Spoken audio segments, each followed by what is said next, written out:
revenit că se închidea TikTok-ul, ok. Joacă și el în linia defensivă, era trecut pe foaie ca mijlocaș central.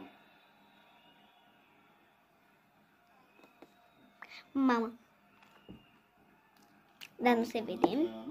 N-aveți probleme cu rujul meu. Ok. Ăsta nu merge.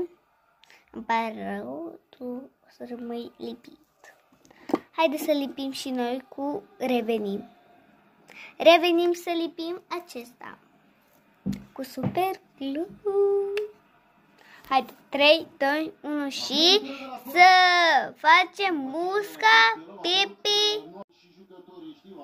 Da, n-am revenit. Pentru că n-am avut timp. Nu știu.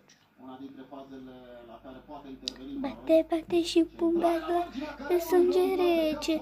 Mala. Ai avut biletă, dar acum ai expirat. Trenul fericirii tare l-ai ratat.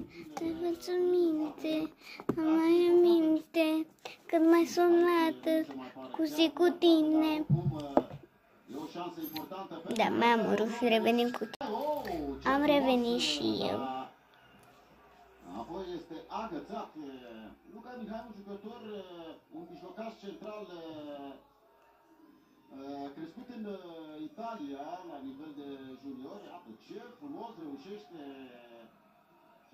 reușește să-l trimită la plimbare pe Zakir, dribbling impresionant. Ok, revenim cu celălalt. Când aveți probleme cu râul meu? Cu ăla și cu ăsta. Ok, revenim. Gata, am revenit. Uitați. Și centrarea a fost ce trebuie.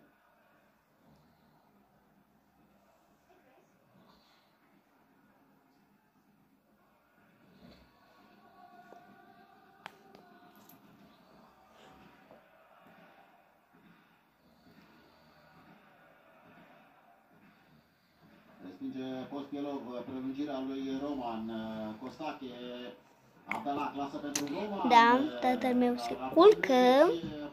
N-aveți problemă cu rujul meu. Mamă, ce surâi. Alea umile, dar acum